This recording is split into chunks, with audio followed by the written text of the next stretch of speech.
ചേലക്കരയിൽ ഇങ്ങനെ ആവേശത്തോടു കൂടി ആളുകൾ വന്ന് വോട്ട് രേഖപ്പെടുത്തുകയാണ്. സമയം അവസാനിക്കാറായി. അപ്പോൾ പരക്കാട് വെച്ച് രണ്ട് നവദമ്പതികളെ നമ്മൾ കണ്ടിരിക്കുകയാണ്. അവരിപ്പോൾ വോട്ടൊക്കെ ചെയ്തിട്ട് നിൽക്കുകയാണ്. ചേട്ടാ, എന്താ പേര്? ജിഷ്ണു. ഇന്നായിരുന്നു കല്യാണം അല്ലേ? ഇവിടെയാണ് വോട്ട്? ആ, വോട്ട് ഇവിടെയാണ്. പേര്? ഹിമ. ഇവിടെയാണ് വോട്ട്? അല്ല, അതായത് ചേലക്കരയിൽ തന്നെയാണ്. വോട്ട് ചെയ്തിട്ടാണ് ഇങ്ങോട്ട് വരുന്നത്. കല്യാണം കഴിഞ്ഞ വഴിക്ക് നേരെ അവിടെ വോട്ട് രേഖപ്പെടുത്തിയിട്ട് നേരെ ഇവിടെ വീട്ടിൽ വന്നു. പിന്നെ ഇവിടെ വോട്ട് ചെയ്യാൻ വേണ്ടി ഇങ്ങോട്ട് പോകും. വോട്ട് എന്തായാലും കളയാൻ കഴിയില്ല എന്നല്ലേ? അതെ അതെ, വോട്ട് എന്തായാലും ചെയ്യണം എന്നുള്ളത് നേരെ. രാഷ്ട്രീയമൊക്കെ ശ്രദ്ധിക്കാറുണ്ട്? നോർമലി ഒക്കെ നോക്കാറുണ്ട്. ഇവിടെ എങ്ങനെ ശക്തമായ മത്സരം ഉണ്ടോ?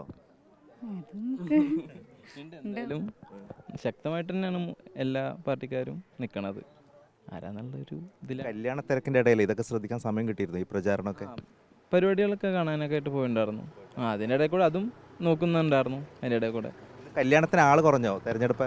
ഇല്ല, എല്ലാവരും നോർമലി വരുന്നവർ ചിലർ വോട്ട് ചെയ്തിട്ട് വന്നു, അല്ലാത്തവർ വന്നിട്ട് വോട്ട് ചെയ്യാന്ന് വെച്ചാൽ അടുത്തല്ല ബൂത്തായ കാരണം പിന്നെ ആ ഒരു സൗകര്യം നോക്കിയിട്ടാണ് ആൾക്കാർ വന്നിട്ടുണ്ടായിരുന്നത്. എപ്പോൾ വോട്ട് ചെയ്തു? ഇപ്പോൾ കല്യാണത്തിന് ശേഷമാണോ ചെയ്തത്? ചെയ്തിട്ട് വന്നു. ഇനിയിപ്പോൾ വീണ്ടും മറ്റു തിരക്കുകളിലേക്ക്? ബാക്കി റിസപ്ഷൻ കാര്യങ്ങളൊക്കെ ഉണ്ട്, അതിലേക്ക് വീണ്ടും പോകും. അതിൻ്റെ ഇടയിൽ വന്ന് വോട്ട്? അവിടെ അടുത്ത് തന്നെയാണ് വീട്. വോട്ട് എല്ലാ തവണയും ചെയ്യാറുണ്ട്, അത് പഴാക്കാം. കല്യാണം ആയതുകൊണ്ട് അതും ഒഴിവാക്കണ്ടെന്ന് വെച്ചു. അതെ, അതിനുള്ള സമയം നോക്കിയിട്ട് ചെയ്തു.